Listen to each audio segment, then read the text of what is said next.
بسم اللہ الرحمن الرحیم۔ شروع کرتا ہوں اللہ کے نام سے جو بے انتہا مہربان نہایت رحم والے ہیں۔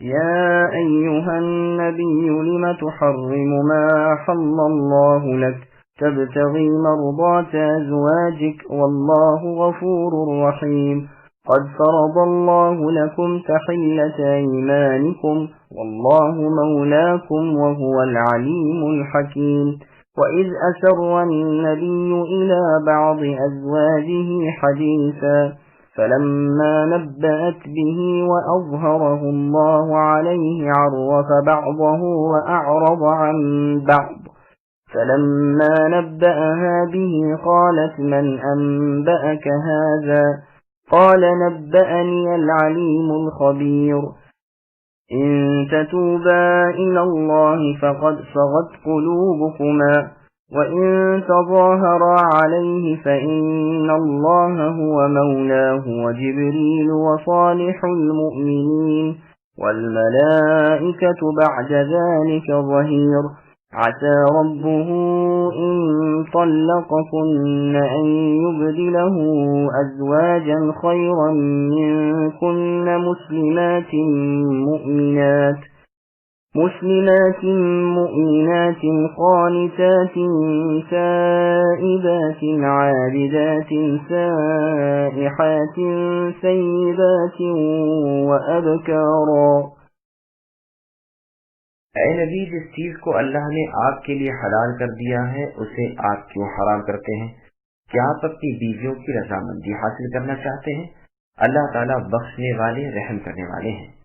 تحقیق اللہ تعالیٰ نے تمہارے لیے قسموں کو کھول ڈالنا مقرر کر دیا ہے، اور اللہ تمہارے کارساز ہیں اور وہی پورے علم والے اور حکمت والے ہیں۔ اور یاد کرو جب نبی نے اپنی بعض عورتوں سے یعنی بیویوں سے ایک پوشیدہ بات کہی، پس جب انہوں نے اس بات کی خبر کر دی اور اللہ نے اپنے نبی صلی اللہ علیہ وسلم کو اس پر آگاہ کر دیا تو نبی نے تھوڑی سی بات تو جتا دی اور تھوڑی سی ٹال گئے۔ جب نبی نے اپنی اس بیوی کو یہ بات جتائی تو وہ کہنے لگی، اس کی خبر آپ کو کس نے دی؟ کہا، سب جاننے والے پوری خبر رکھنے والے اللہ نے مجھے یہ بتلا دیا۔ اے نبی کی دونوں بیویوں، اگر تم اللہ کے سامنے توبہ کر لو تو بہت بہتر ہے، یقیناً تمہارے دل کج ہو گئے ہیں، اور اگر تم نبی کے خلاف ایک دوسرے کی مدد کرو گی پس یقیناً نبی کا کارساز تو اللہ ہے اور جبریل علیہ السلام ہیں اور نیک ایماندار، اور ان کے علاوہ فرشتے بھی مدد کرنے والے ہیں۔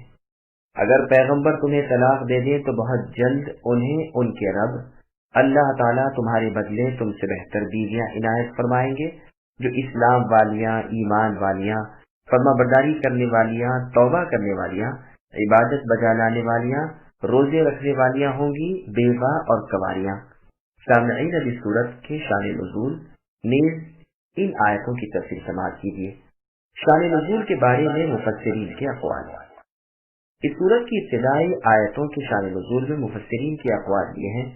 بعض کو کہتے ہیں یہ ماریہ رضی اللہ عنہا کے بارے میں نازل ہوئی ہے، انہیں رسول اللہ نے اپنے اوپر حرام کر لیا تھا جس پر یہ آیتیں نازل ہوئیں۔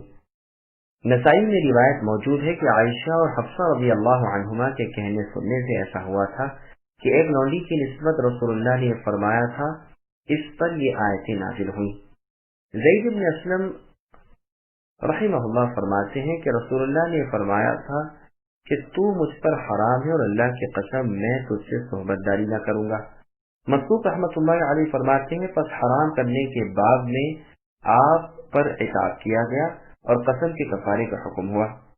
ابن جریر میں ہے کہ ابن عباس رضی اللہ عنہما نے عمر رضی اللہ سے دریافت کیا کہ یہ دونوں عورتیں کون تھیں؟ فرمایا عائشہ اور حفصہ رضی اللہ عنہما، اور ابتدائی قصہ ام ابراہیم قبطیہ کے بارے میں ہوئی۔ حفصہ رضی اللہ عنہا کے گھر میں ان کے باری والے دن رسول اللہ ان سے یعنی مریم قبطیہ ام ابراہیم سے مل لیے تھے، یعنی ان سے جمع کرائے تھے، جس پر حفصہ رضی اللہ عنہا کو رنج ہوا کہ میری باری کے دن میرے گھر اور میرے بستر پر رسول اللہ نے انہیں رضامند کرنے منانے کے لیے کہہ دیا کہ میں اسے اپنے اوپر حرام کرتا ہوں، اب تم اس واقعے کا ذکر کسی سے نہ کرنا۔ لیکن حفصہ رضی اللہ عنہا نے عائشہ رضی اللہ عنہا سے واقعہ کہہ دیا. اللہ نے اس کی اطلاع اپنے نبی کو دی اور یہ کل آیتیں نازل فرمائیں. آپ نے کفارہ دے کر اپنی قسم توڑ دی اور اس لونڈی سے ملے جلے. اسی واقعے کو دلیل بنا کر عبداللہ ابن عباس رضی اللہ عنہما کا فتویٰ ہے کہ جو کہے فلاں چیز مجھ پر حرام ہے اسے قسم کا کفارہ دینا چاہیے. یہ بخاری اور مسلم میں بھی ہے. ایک شخص نے رسول اللہ سے یہی مسئلہ پوچھا کہ میں اپنی عورت کو اپنے اوپر حرام کر چکا ہوں. تو رسول اللہ نے فرمایا وہ تجھ پر حرام نہیں، کفارہ سب سے زیادہ سخت تو اللہ کی راہ میں غلام آزاد کرنا ہے. امام احمد رحمۃ اللہ علیہ اور بہت سے فقہا کا فتویٰ ہے کہ جو شخص اپنی بیوی یا لونڈی یا کسی کھانے پینے پہننے اوڑھنے کی چیز کو اپنے اوپر حرام کرے تو اس پر کفارہ واجب ہو جاتا ہے. امام شافعی رحمۃ اللہ علیہ وغیرہ فرماتے ہیں صرف بیوی اور لونڈی کے حرام کرنے پر تو کفارہ ہے، کسی اور پر نہیں. اور اگر حرام کہنے سے نیت طلاق کی رکھی ہے تو بے شک طلاق ہو جائے گی.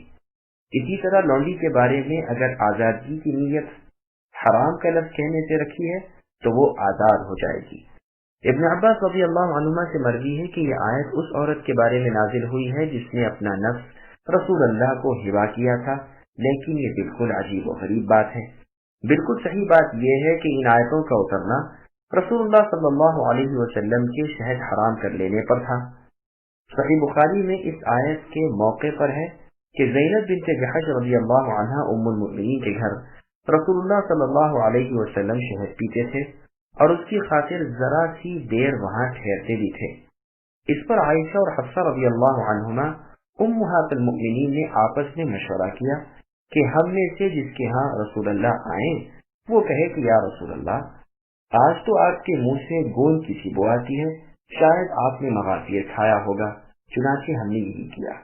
رسول اللہ نے فرمایا نہیں، میں نے تو زینب کے گھر شہد پیا ہے، اب قسم کھاتا ہوں کہ نہ پیوں گا، یہ کسی سے کہنا مت. امام بخاری رحمۃ اللہ علیہ اس حدیث کو کتاب الایمان والنذور میں بھی کچھ زیادتی کے ساتھ لائے ہیں، جس میں ہے کہ دونوں عورتوں سے یہاں مراد عائشہ اور حفصہ امہات المؤمنین رضی اللہ عنہا ہیں. اور چپکے سے بات کہنا یہی تھا کہ میں نے شہد پیا ہے.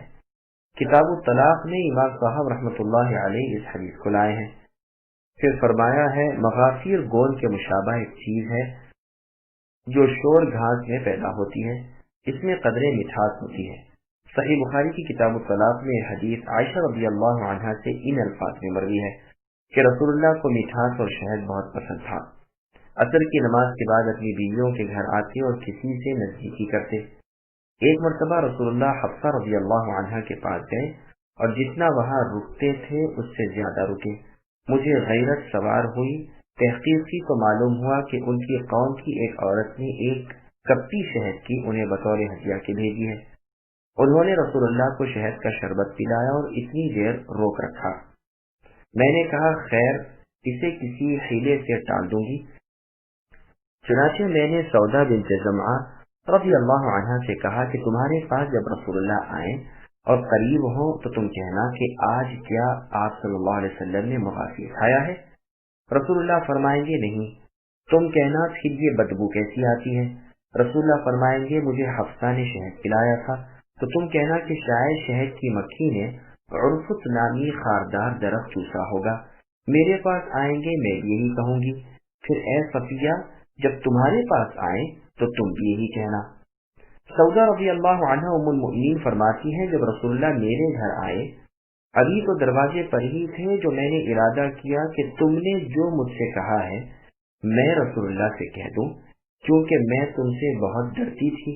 لیکن خیر اس وقت تو خاموش رہی.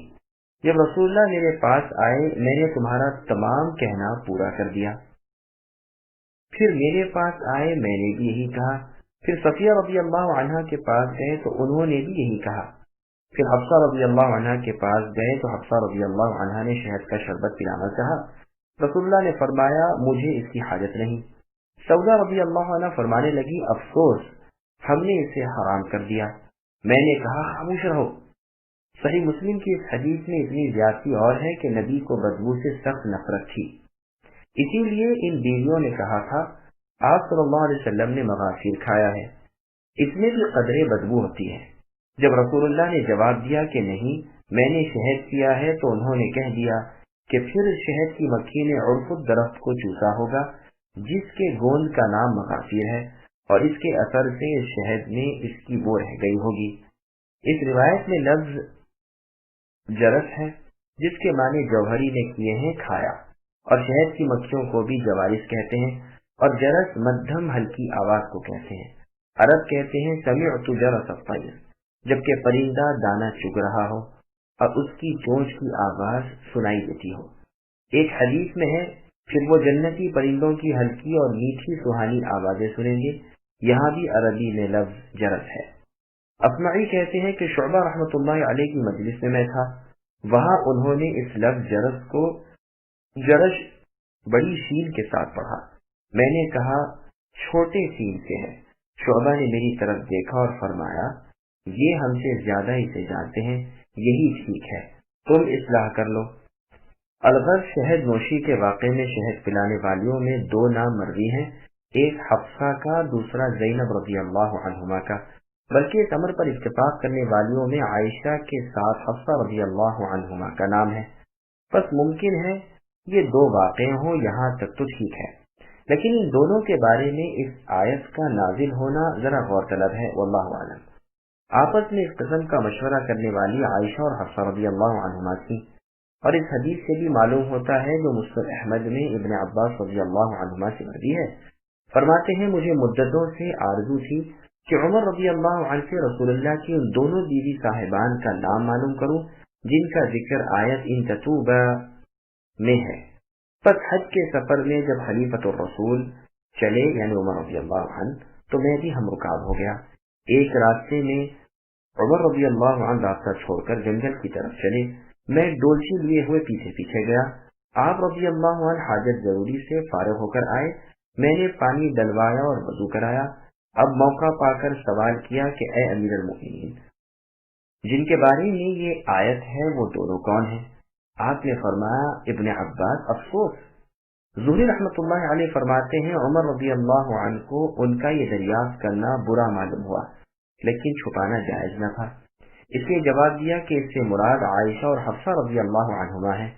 پھر عمر رضی اللہ عنہ نے واقعہ بیان کرنا شروع کیا کہ ہم قریش تو اپنی عورتوں کو اپنے زیر فرمان رکھتے تھے، لیکن مدینے والوں پر عموماً ان کی عورتیں حاوی تھیں۔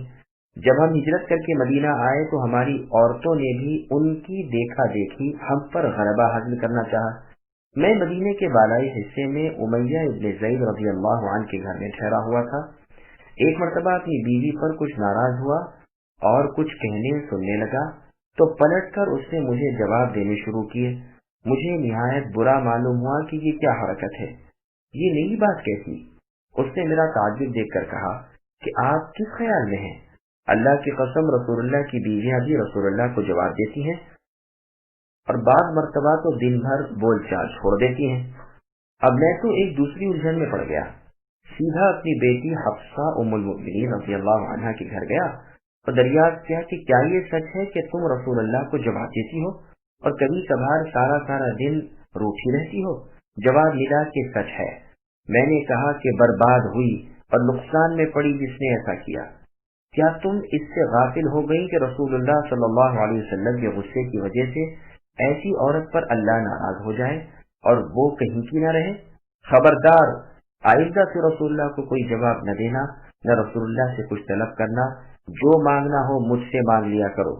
عائشہ رضی اللہ عنہا کو دیکھ کر تم ان کی حرص نہ کرنا، وہ تم سے اچھی اور تم سے زیادہ رسول اللہ صلی اللہ علیہ وسلم کی منظور نظر ہیں۔ اب اے ابن عباس اور سنو، میرا پڑوسی ایک انصاری تھا، اس نے اور میں نے باریاں مقرر کر لی تھی۔ ایک دن میں رسول اللہ کی خدمت میں گزارا تھا اور ایک دن وہ۔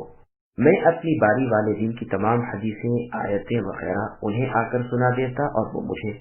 یہ بات ہم نے اس وقت مشہور ہو رہی تھی کہ غسانی بادشاہ اپنے فوجی گھوڑوں کے نعل لگوا رہا ہے اور اس کا ارادہ ہم پر چڑھائی کرنے کا ہے۔ ایک مرتبہ میرے ساتھی اپنی باری والے دن گئے ہوئے تھے، عشاء کے وقت آ گئے اور میرا دروازہ کھڑکھڑا کر مجھے آوازیں دینے لگے۔ میں گھبرا کر باہر نکلا کہ خیریت تو ہے؟ انہوں نے کہا آج تو بڑا بھاری کام ہو گیا۔ میں نے کہا کیا غسانی بادشاہ پہنچا؟ انہوں نے کہا اس سے بھی بڑھ کر۔ میں نے پوچھا وہ کیا؟ کہا رسول اللہ صلی اللہ علیہ وسلم نے اپنی بیویوں کو طلاق دے دی۔ میں نے کہا افسوس، حفصہ برباد ہو گئی اور اس نے تو نقصان اٹھایا، مجھے پہلے ہی سے اس امر کا کھٹکا تھا۔ صبح کی نماز پڑھتے ہی کپڑے پہن کر میں چلا، سیدھے اپنی بیٹی حفصہ رضی اللہ عنہ کے پاس گیا، دیکھا کہ وہ رو رہی ہیں۔ میں نے کہا کیا رسول اللہ صلی اللہ علیہ وسلم نے تمہیں طلاق دے دی؟ جواب دیا یہ تو کچھ معلوم نہیں۔ رسول اللہ ہم سے الگ ہو کر اپنے بالا خانے میں تشریف فرما ہے۔ میں وہاں گیا، دیکھا کہ حبشی غلام پہرے پر ہیں۔ میں نے کہا جاؤ میرے لیے اجازت طلب کرو۔ وہ گئے، پھر آ کر کہا کہ رسول اللہ نے کچھ جواب نہیں دیا۔ میں وہاں سے واپس چلا آیا، مسجد میں گیا، دیکھا کہ ممبر کے پاس ایک گروہ صحابہ کا بیٹھا ہوا ہے اور بعض کے تو آنسو نکل رہے ہیں۔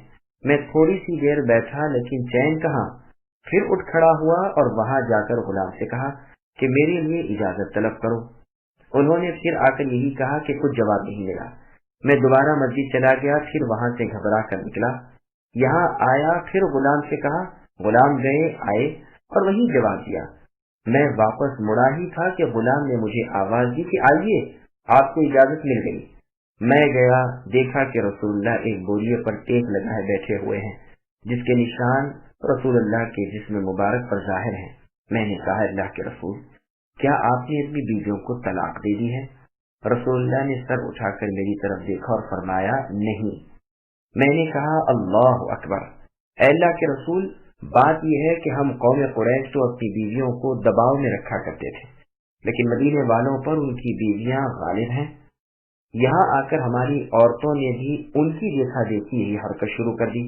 پھر میں نے اپنی بیوی کا واقعہ بیان کیا اور اپنا۔ یہ خبر پا کر رسول اللہ صلی اللہ علیہ وسلم کی بیویاں بھی ایسا کرتی ہیں۔ یہ کہنا بھی بیان کیا کہ انہیں ڈر نہیں کہ اللہ کے رسول کے غصے کی وجہ سے اللہ بھی ناراض ہو جائے اور وہ ہلاک ہو جائیں۔ اس پر رسول اللہ مسکرائے۔ میں نے پھر اپنا حفصہ کے پاس جانا اور انہیں عائشہ رضی اللہ عنہا کی ریز کرنے سے روکنا بیان کیا۔ اس پر دوبارہ مسکرائے۔ میں نے کہا اگر اجازت ہو تو ذرا سی دیر اور رک جاؤں۔ رسول اللہ نے اجازت دی، میں بیٹھ گیا۔ اب جو سر اٹھا کر چوطرف نظریں دوڑائیں تو رسول اللہ کی بیٹھک دربار خاص میں سوائے 3 خشک کھالوں کی اور کوئی چیز نہ دیکھی۔ آزردہ دل ہو کر عرض کیا اللہ کے رسول دعا کیجیے کہ اللہ تعالیٰ آپ کی امت پر کشادگی کرے۔ دیکھیے تو فارسی اور رومی کفار و مشرکین کے حکمراں جو اللہ کی عبادت ہی نہیں کرتے، انہیں کس قدر دنیا کی نعمتوں میں وسعت دی گئی ہے۔ یہ سنتے ہی رسول اللہ سنبھل بیٹھے اور فرمانے لگے اے ابن خطاب کیا تم شک میں ہو؟ اس قوم کی یعنی ان کفار و مشرکین رومیوں کی اچھائیاں انہیں بعجلت دنیا میں ہی دے دی گئی۔ میں نے کہا اللہ کے رسول میرے لیے اللہ سے طلب بخشش کیجیے۔ بات یہ تھی کہ آپ نے بوجہ سخت ناراضی قسم کھا لی تھی کہ مہینہ بھر تک اپنی بیویوں کے پاس نہ جاؤں گا، یہاں تک کہ اللہ تعالیٰ نے آپ کو تنبیہ کی۔ یہ حدیث بخاری، مسلم، ترمذی اور نسائی میں بھی ہے۔ بخاری و مسلم کی حدیث میں ہے کہ ابن عباس رضی اللہ عنہ فرماتے ہیں سال بھر اسی امید میں گزر گیا کہ موقع ملے تو عمر رضی اللہ عنہ امیر المؤمنین سے ان دونوں کے نام دریافت کروں، لیکن ہیبت فاروقی سے ہمت نہیں پڑتی تھی، یہاں تک کہ حج کی واپسی میں پوچھا، پھر پوری حدیث بیان کی جو ابھی گزر چکی۔ صحیح مسلم میں ہے کہ طلاق کی شہرت کا واقعہ پردے کی آیتوں کے نازل ہونے سے پہلے کا ہے۔ اس میں یہ بھی ہے کہ عمر رضی اللہ عنہ جس طرح حفصہ رضی اللہ عنہ کے پاس جا کر انہیں سمجھا آئے تھے، اسی طرح عائشہ رضی اللہ عنہ کے پاس بھی ہو آئے تھے، اور یہ بھی ہے کہ وہ غلام جو ڈیوری پر پہرا دے رہے تھے رباح رضی اللہ عنہ تھے۔ یہ بھی ہے کہ عمر رضی اللہ عنہ نے رسول اللہ سے کہا آپ عورتوں کے بارے میں اس مشقت میں کیوں پڑتے ہیں؟ اگر آپ انہیں طلاق بھی دے دیں تو آپ کے ساتھ اللہ تعالیٰ ہے اور اللہ کے فرشتے ہیں اور جبریل اور میکائیل اور میں اور ابو بکر اور جملہ مؤمن۔ عمر رضی اللہ عنہ فرماتے ہیں الحمدللہ میں اس قسم کی جو بات کہتا مجھے امید لگی رہتی کہ اللہ تعالیٰ میری بات کی تصدیق نازل فرمائیں گے، بس اس موقع پر بھی آیت تخیر یعنی عسى ربه الى آخرہ وَإِن تَظَاهَرَ عَلَيْهِ الى آخرہ آپ صلی اللہ علیہ وسلم پر نازل ہوئی۔ مجھے جب رسول اللہ سے معلوم ہوا کہ رسول اللہ نے اپنی ازواج مطہرات کو طلاق نہیں دی تو میں نے مسجد آ کر دروازے پر کھڑے ہو کر اونچی آواز سے سب کو اطلاع دے دی کہ رسول اللہ نے ازواج مطہرات کو طلاق نہیں دی۔ اسی کے بارے میں آیت وَإِذَا جَاءَهُمْ أَمْرٌ مِّنَ الْأَمْنِ أَوِ الْخَوْفِ اتری، یعنی جہاں انہیں کوئی امن کی یا خوف کی خبر پہنچی کہ یہ اسے شہرت دینے لگتے ہیں۔ اگر یہ اس خبر کو رسول اللہ یا ذی عقل و علم مسلمانوں تک پہنچا دیتے تو بے شک ان میں سے جو لوگ محقق ہیں وہ اسے سمجھ لیتے۔ عمر رضی اللہ عنہ یہاں تک اس آیت کو پڑھ کر فرماتے ہیں بس اس امر کا استنباط کرنے والوں میں میں ہی ہوں۔ اور بھی بہت سے بزرگ مفسرین سے مروی ہے کہ صالح المؤمنین سے مراد ابو بکر اور عمر رضی اللہ عنہما ہیں۔ بعضوں نے عثمان رضی اللہ عنہ کا نام بھی لیا ہے، بعد میں علی رضی اللہ عنہ کا۔ صحیح بخاری میں ہے کہ رسول اللہ صلی اللہ علیہ وسلم کی بیویاں غیرت میں آ گئیں، جس پر میں نے ان سے کہا کہ اگر رسول اللہ تمہیں طلاق دے دیں گے تو اللہ تعالیٰ تم سے بہتر بیویاں رسول اللہ کو دیں گے۔ بس میرے لفظوں ہی میں قرآن کی یہ آیت اتری۔ پہلے یہ بیان ہو چکا ہے کہ عمر رضی اللہ عنہ نے بہت سی باتوں میں قرآن کی موافقت کی، جیسے پردے کے بارے میں، بدری قیدیوں کے بارے میں، مقام ابراہیم کو قبلہ ٹھہرانے کے بارے میں۔ ابن ابی حاتم کی روایت میں ہے کہ مجھے جب امہات المؤمنین کی اس رنجش کی خبر پہنچی تو ان کی خدمت میں گیا اور انہیں یہی کہنا شروع کیا، یہاں تک کہ آخری ام المؤمنین کے پاس پہنچا تو مجھے جواب ملا کہ کیا ہمیں رسول اللہ صلی اللہ علیہ وسلم خود نصیحت کرنے کے لیے کم ہے جو تم آ گئے؟ اس پر میں تو خاموش ہو گیا، لیکن قرآن میں عسى ربہ آیتیں نازل ہوئی۔ صحیح بخاری میں ہے کہ جواب دینے والی ام المؤمنین ام سلمہ رضی اللہ عنہا تھی۔ مقصد یہ ہے کہ ان تمام روایات سے ان پاک آیتوں کی تفسیر تو ظاہر ہی ہے۔ سائحاتن کی تفسیر ایک تو یہ ہے کہ روزے رکھنے والیاں، ایک مرفوع حدیث میں بھی یہی تفسیر اس لفظ کی آئی ہے جو حدیث سورہ براء کے اس لفظ کی تفسیر میں گزر چکی ہے کہ اس امت کی سیاحت روزہ رکھنا ہے۔ دوسری تفسیر یہ ہے کہ مراد اس سے ہجرت کرنے والیاں ہیں، لیکن اول قول ہی اولا ہے، واللہ اعلم۔ ازواج مطہرات رضی اللہ عنہ کا ذکر۔ پھر اللہ نے فرمایا ان میں سے بعض بیوہ ہوں گی اور بعض کنواریاں، اس لیے کہ جی خوش رہے۔ قسموں کی تبدیلی نفس کو بھلی معلوم ہوتی ہے۔ يا أيها الذين آمنوا قوا أنفسكم وأهليكم نارا وقودها الناس والحجارة عليها ملائكة غلاظ شداد لا يعصون الله ما أمرهم ويفعلون ما يؤمرون يا أيها الذين كفروا لا تعتذروا اليوم إنما تجزون ما كنتم تعملون يا أيها الذين آمنوا توبوا إلى الله توبة نصوحا عسى ربكم أن يكفر عنكم سيئاتكم ويدخلكم جنات تجري من تحتها الأنهار يوم لا يخزي الله النبي والذين آمنوا معه نورهم يسعى بين أيديهم وبأيمانهم يقولون ربنا أتمم لنا نورنا واغفر لنا إنك على كل شيء قدير۔ اے ایمان والو، تم اپنے آپ کو اور اپنے گھر والوں کو اس آگ سے بچاؤ جس کا ایندھن انسان ہے اور پتھر، جس پر سخت دل مضبوط فرشتے مقرر ہیں، جنہیں جو حکم اللہ تعالیٰ دیتے ہیں وہ اس حکم کی نافرمانی نہیں کرتے بلکہ جو حکم کیا جائے بجا لاتے ہیں۔ اے کافرو، تم آج عذر معذرت مت کرو، تمہیں صرف تمہارے کرتوت کا بدلہ دیا جا رہا ہے۔ اے ایمان والو، تم اللہ کے سامنے سچی خالص توبہ کرو، ممکن ہے کہ تمہارے رب تمہارے گناہ دور کر دیں اور تمہیں ایسی جنتوں میں پہنچائیں جن کے نیچے نہریں جاری ہیں، جس دن اللہ تعالیٰ نبی صلی اللہ علیہ وسلم کو اور ایمانداروں کو جو ان کے ساتھ ہیں رسوا نہ کریں گے، اور ایمانداروں کا نور ان کے سامنے اور ان کے دائیں دوڑ رہا ہوگا، یہ دعائیں کرتے ہوں گے، اے ہمارے رب ہمیں ضیاء عطا فرمائیے اور ہمیں بخش دیجیے، یقیناً آپ ہر چیز پر قادر ہیں۔ سامعین اب ان آیتوں کی تفصیل سماعت کیجیے۔ جہنم سے بچو اور گھر والوں کو بچاؤ۔ ابن عباس رضی اللہ عنہما فرماتے ہیں اللہ کے فرمان بجا لاؤ، اللہ کی نافرمانیاں مت کرو، اپنے گھرانے کے لوگوں کو اللہ کے ذکر کی تاکید کرو تاکہ اللہ تمہیں جہنم سے بچا لے۔ مجاہد رحمۃ اللہ علیہ فرماتے ہیں اللہ سے ڈرو اور اپنے گھر والوں کو بھی یہی تلقین کرو۔ قتادہ رحمۃ اللہ علیہ فرماتے ہیں اللہ کی اطاعت کا حکم دو اور نافرمانیوں سے روکتے رہو، ان پر اللہ کے حکم قائم رکھو اور انہیں احکام الہی بجا لانے کی تاکید کرتے رہو، نیک کاموں میں ان کی مدد کرو اور برے کاموں پر انہیں ڈانٹو ڈپٹو۔ ضحاک و مقاتل رحمۃ اللہ علیہ فرماتے ہیں ہر مسلمان پر فرض ہے کہ اپنے رشتے کنبے کے لوگوں کو اور اپنے لونڈی غلام کو اللہ کے فرمان بجا لانے کی اور اللہ کی نافرمانیوں سے روکنے کی تعلیم دیتا رہے۔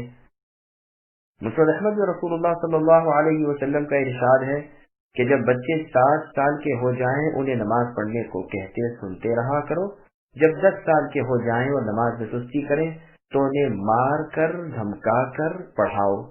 یہ حدیث ابو داؤد اور ترمذی میں بھی ہے۔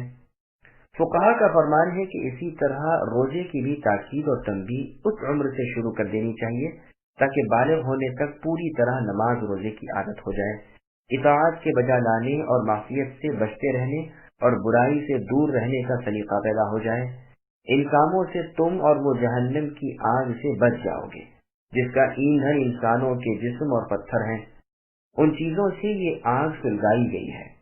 پھر خیال کر لو کہ کس قدر تیز ہوگی۔ پتھر سے مراد یا تو وہ پتھر ہیں جن کی دنیا میں لوگ اللہ کے علاوہ پرستش کرتے رہے ہیں، جیسے اور جگہ ہے انکم وما تعبدون من دون اللہ حصب جہنم، کہ تمہارے وہ معبود جہنم کی لکڑیاں ہیں یا گندھک کے نہایت ہی بدبودار پتھر ہیں۔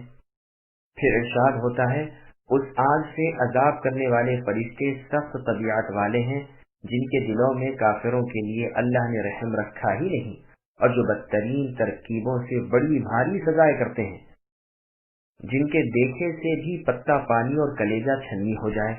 اکرمہ رحمۃ اللہ علیہ فرماتے ہیں جب دوزخیوں کا پہلا جھٹکا جہنم کو چلے گا تو دیکھے گا کہ پہلے دروازے پر 4 لاکھ فرشتے عذاب کرنے والے تیار ہیں جن کے چہرے بڑے ہیبتناک اور نہایت سیاہ ہیں، کچلیاں باہر کو نکلی ہوئی ہیں، سخت بے رحم ہیں، ایک ذرے کے برابر بھی اللہ نے ان کے دلوں میں رحم نہیں رکھا۔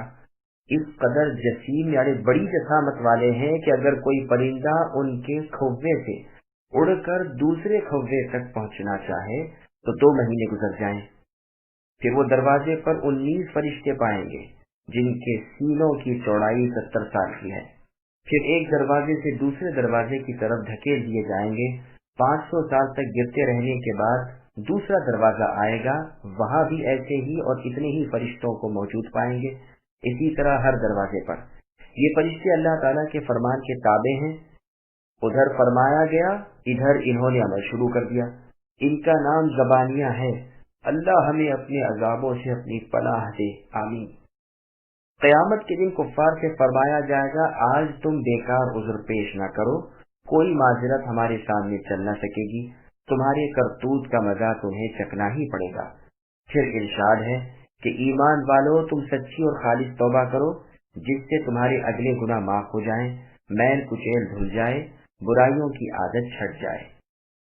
علماء سلف فرماتے ہیں توبہ خالص یہ ہے کہ گناہ کو اسی وقت چھوڑ دے جو ہو چکا ہے اس پر نادم ہو اور آئندہ کے لیے نہ کرنے کا پختہ عزم ہو، اور اگر گناہ میں کسی انسان کا حق ہے تو چوتھی شرط یہ ہے کہ وہ حق باقاعدہ ادا کرے۔ ابی بن کعب رضی اللہ عنہ فرماتے ہیں ہمیں کہا گیا تھا کہ اس امت کے آخری لوگ قیامت کے قریب کیا کیا کام کریں گے۔ ان میں ایک یہ ہے کہ انسان اپنی بیوی یا لونڈی سے اس کے پاخانے کی جگہ میں وقی کرے گا جو اللہ اور اس کے رسول نے مطلق حرام قرار دیا اور جس فعل پر اللہ اور اللہ کے رسول کی ناراضی ہوتی ہے۔ اسی طرح مرد مرد سے بدفعلی کریں گے یعنی ہم جنس پرستی، جو اللہ اور رسول صلی اللہ علیہ وسلم کی ناراضی کا باعث ہے۔ ان لوگوں کی نماز بھی اللہ کے ہاں مقبول نہیں جب تک کہ یہ توبہ نصوح نہ کرے۔ ذر رحمۃ اللہ علیہ نے ابی رضی اللہ عنہ سے پوچھا توبہ نصوح کیا ہے؟ فرمایا میں نے رسول اللہ سے یہی سوال کیا تھا تو فرمایا قصور سے گناہ ہو گیا پھر اس پر نادم ہونا، اللہ تعالیٰ سے معافی چاہنا اور پھر اس گناہ کی طرف مائل نہ ہونا۔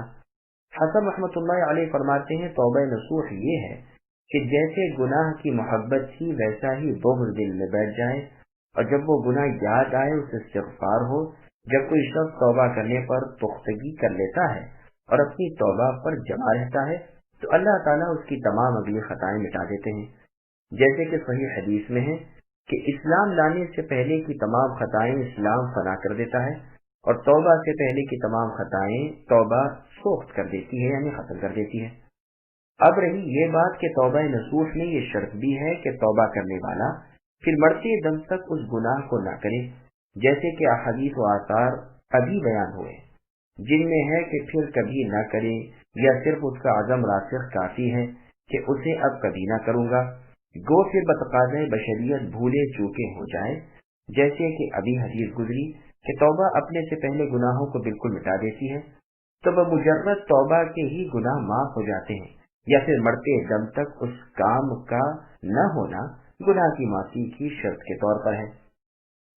پس پہلی بات کی دلیل تو یہ حدیث صحیح ہے کہ جو شخص اسلام میں نیکیاں کرے وہ اپنی جاہلیت کی برائیوں پر پکڑا نہ جائے گا، اور جو اسلام لا کر بھی برائیوں میں مبتلا رہے وہ اسلام کی اور جاہلیت کی دونوں برائیوں میں پکڑا جائے گا۔ پس اسلام جو کہ گناہوں کو دور کرنے میں توبہ سے بڑھ کر ہے، جب اس کے بعد بھی اپنی بد کرداریوں کی وجہ سے پہلی برائیوں میں بھی پکڑ ہوئی تو توبہ کے بعد تو بطور اولا ہونی چاہیے۔ واللہ اعلم۔ لفظ عسا گو تمنا، امید اور امکان کے معنی دیتا ہے، لیکن کلام اللہ میں اس کے معنی تحقیق کے ہوتے ہیں۔ پس فرمان ہے کہ خالص توبہ کرنے والے قطعاً اپنے گناہوں کو معاف کر ڈالیں گے اور سرسبز و شاداب جنتوں میں جائیں گے۔ پھر ارشاد ہے قیامت کے دن اللہ تعالیٰ اپنے نبی کو اور ان کے ایماندار ساتھیوں کو ہرگز شرمندہ نہ کریں گے، انہیں اللہ کی طرف سے نور عطا ہوگا جو ان کے آگے آگے اور دائیں طرف ہوگا، اور سب اندھیروں میں ہوں گے اور یہ روشنی میں ہوں گے، جیسے کہ پہلے سورہ حدید کی تفسیر میں گزر چکا۔ جب یہ دیکھیں گے کہ منافقوں کو جو روشنی ملی تھی عین ضرورت کے وقت وہ ان سے چھین لی گئی اور وہ اندھیروں میں بھٹکتے رہ گئے، تو دعا کریں گے کہ اے اللہ ہمارے ساتھ ایسا نہ ہو، ہماری روشنی تو آخر وقت تک ہمارے ساتھ ہی رہے، ہمارا نور ایمان بجھنے نہ پائے۔ مسند احمد کی ایک حدیث میں ہے رسول اللہ فرماتے ہیں قیامت کے دن سب سے پہلے سجدے کی اجازت مجھے دی جائے گی، اور اسی طرح سب سے پہلے سجدے سے سر اٹھانے کی اجازت بھی مجھ ہی کو مرمت ہوگی۔ میں اپنے سامنے اور دائیں بائیں نظر ڈال کر اپنی امت کو پہچان لوں گا۔ ایک صحابی نے کہا اللہ کے رسول آپ انہیں کیسے پہچانیں گے؟ وہاں تو بہت سی امتیں مخلوط ہوں گی۔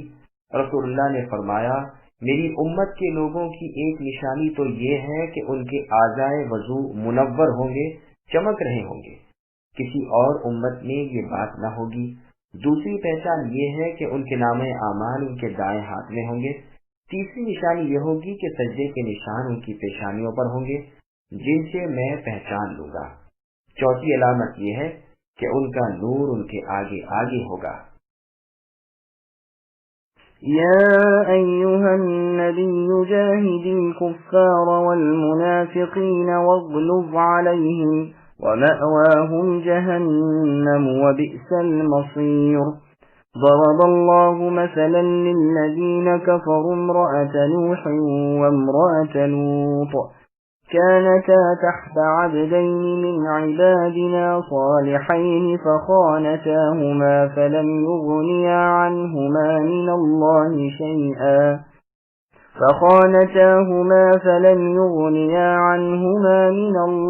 شيئا وقيل ادخلا النار مع الداخلين۔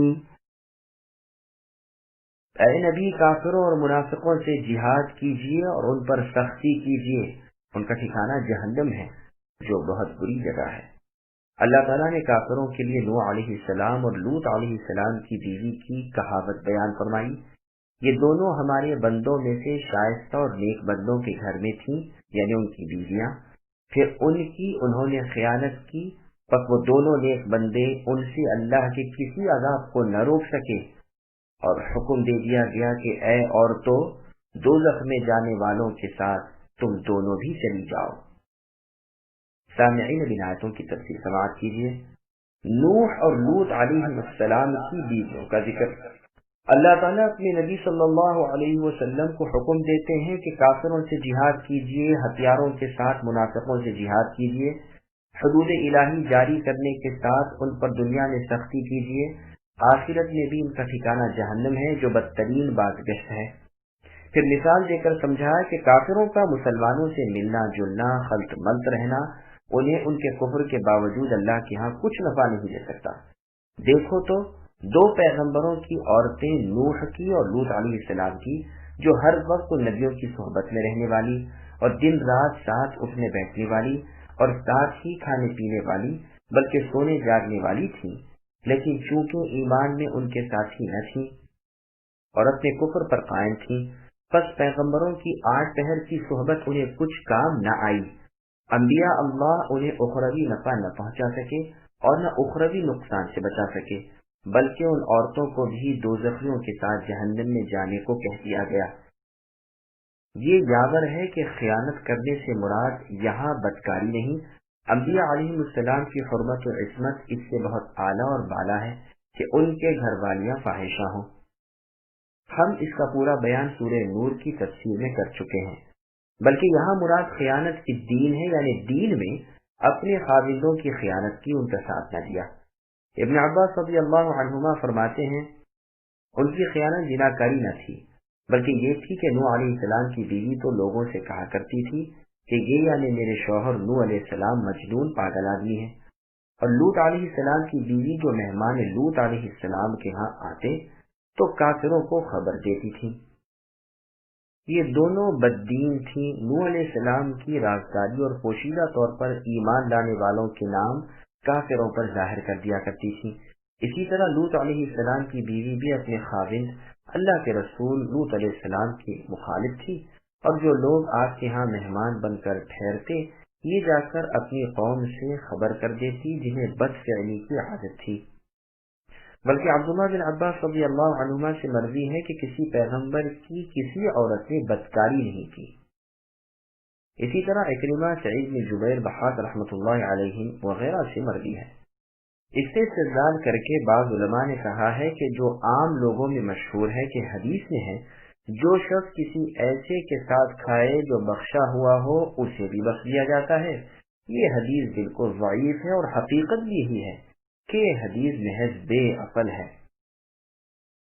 وضرب الله مثلا للذين آمنوا امرأة فرعون إذ قالت رب ابن لي عندك بيتا في الجنة ونجني من فرعون وعمله ونجني من القوم الظالمين ومريم ابنة عمران التي أحصنت فرجها فنفخنا فيه من روحنا وصدقت بكلمات ربها وكتبه وكانت من القانتين۔ اللہ تعالیٰ نے ایمان والوں کے لیے فرعون کی بیوی کی کہاوت بیان فرمائی جبکہ اس نے دعا کی کہ اے میرے رب، میرے لیے اپنے پاس سے جنت میں مکان بنائیے اور مجھے فرعون سے اور اس کے عمل سے بچائیے اور مجھے ظالم لوگوں سے خلاصی دیجیے۔ اور مثال بیان فرمائی مریم بنت عمران کی جس نے اپنے ناموس کی حفاظت کی، پھر ہم نے اپنی طرف سے اس میں جان پھونک دی۔ مریم اپنے رب کی باتیں اور اپنے رب کی کتابوں کو مانتی تھی اور عبادت گزاروں میں سے تھی۔ سامعین، اب ان آیتوں کی تفسیر سماعت کیجیے۔ فرعون کی بیوی آسیہ بنت مزاحم اور عیسیٰ علیہ السلام کی والدہ مریم بنت عمران علیہ السلام کے فضائل۔ یہاں اللہ تعالیٰ مسلمانوں کے لیے مثال بیان فرما کر ارشاد فرماتے ہیں کہ اگر یہ اپنی ضرورت پر کافروں سے خلط ملط ہو تو انہیں کچھ نقصان نہ ہوگا، جیسے اور جگہ ہے لا يتخذ المؤمنون الكافرین اولیاء من دون المؤمنین الى آخر الآیہ، یعنی ایمانداروں کو چاہیے کہ مسلمانوں کے سوا اوروں سے دوستیاں نہ کریں، جو ایسا کرے گا وہ اللہ کی طرف سے کسی بھلائی میں نہیں ہاں اگر بطور بچاؤ اور دفع الوقتی کے ہو تو اور بات ہے۔ قتادہ رحمۃ اللہ علیہ فرماتے ہیں روئے زمین کے تمام تر لوگوں میں سب سے زیادہ سرکش فرعون تھا، لیکن اس کے کفر نے بھی اس کی بیوی کو کچھ نقصان نہ پہنچایا، اس لیے کہ وہ اپنے زبردست ایمان پر پوری طرح قائم تھی اور رہیں۔ جان لو کہ اللہ تعالیٰ عادل حاکم ہیں، وہ ایک کے گناہ پر دوسرے کو نہیں پکڑتے۔ سلمان رضی اللہ عنہ فرماتے ہیں فرعون اس نیک بخت بیوی یعنی آسیہ علیہ السلام کو طرح طرح سے ستاتا تھا، سخت گرمیوں میں انہیں دھوپ میں کھڑا کر دیتا، لیکن پروردگار اپنے فرشتوں کے پروں کا سایہ ان پر کر دیتے اور انہیں گرمی کی تکلیف سے بچا لیتے، بلکہ انہیں ان کے جنتی مکان کو دکھا دیتے، جس سے ان کی روح کی تازگی اور ایمان کی زیادتی ہو جاتی۔ یہ اپنی شہادت کے وقت دعا مانگتی ہیں کہ اے اللہ جنت میں اپنے قریب کی جگہ مجھے عنایت فرمائیے۔ اس دعا کی باریکی پر بھی نگاہ ڈالیے کہ پہلے اللہ کا پڑوس مانگا جا رہا ہے، پھر گھر کی درخواست کی جا رہی ہے۔ اس واقعے کے بیان میں مرفوع حدیث بھی وارد ہوئی ہے۔ پھر دعا کرتی ہے کہ مجھے فرعون اور اس کے عمل سے نجات دیجیے، میں اس کی کفریہ حرکتوں سے بیزار ہوں، مجھے ظالم قوم سے عافیت میں رکھیے۔ ان بیوی صاحبہ کا نام آسیہ بنت مزاحم علیہ السلام تھا۔ پھر دوسری مثال مریم بنت عمران علیہ السلام کی بیان کی جاتی ہے کہ وہ نہایت پاک دامن تھی۔ ہم نے اپنے فرشتے جبرائیل علیہ السلام کی معرفت ان میں روپو کی۔ جبرائیل علیہ السلام کو انسانی صورت میں اللہ تعالیٰ نے بھیجا تھا اور حکم دیا تھا کہ وہ اپنے منہ سے ان کے گریبان یعنی مریم علیہ السلام کے پھونک مار دے۔ اس حمل رہ گیا اور عیسیٰ علیہ السلام پیدا ہوئے، پس فرمان ہے کہ ہم نے اس میں اپنی روح پھونکی۔ پھر مریم علیہ السلام کی تعریف ہو رہی ہے کہ وہ اپنے رب کی تقدیر اور شریعت کو سچ ماننے والی تھی اور پوری فرما بردار تھی۔ مسند احمد میں ہے کہ رسول اللہ صلی اللہ علیہ وسلم نے زمین پر 4 لکیریں کھینچی اور صحابہ رضی اللہ عنہم سے دریافت کیا جانتے ہو کہ یہ کیا ہے؟ انہوں نے جواب دیا کہ اللہ تعالیٰ اور اللہ کے رسول ہی کو پورا علم ہے۔ رسول اللہ نے فرمایا سنو، تمام جنتی عورتوں میں سے افضل خدیجہ بنت خویلد ام المؤمنین اور فاطمہ بنت محمد رضی اللہ عنہا اور مریم بنت عمران علیہ السلام اور آسیہ بنت مزاحم امرأۃ فرعون ہیں جو فرعون کی بیوی تھی۔ صحیح بخاری اور صحیح مسلم میں ہے کہ رسول اللہ نے فرمایا مردوں میں تو صاحب کمال بہت سارے ہوئے ہیں، لیکن عورتوں میں سے کامل عورتیں صرف آسیہ ہیں جو فرعون کی بیوی تھیں، اور مریم بنت عمران ہیں جو عیسیٰ علیہ السلام کی والدہ ہیں، اور خدیجہ بنت خویلد ہیں جو ام المؤمنین اور رسول اللہ کی زوجہ ہیں، اور عائشہ ام المؤمنین رضی اللہ عنہا رسول اللہ کی زوجہ کی فضیلت عورتوں پر ایسی ہی ہے جیسے سالن میں چوری ہوئی روٹی کی فضیلت باقی کھانوں پر۔ ہم اپنی کتاب البدایہ والنہایہ میں عیسیٰ علیہ السلام کے قصے کے بیان کے موقع پر اس حدیث کی سندیں اور الفاظ بیان کر چکے ہیں۔ الحمدللہ سامعین، الحمدللہ سورۃ التحریم کی تفسیر مکمل ہوئی۔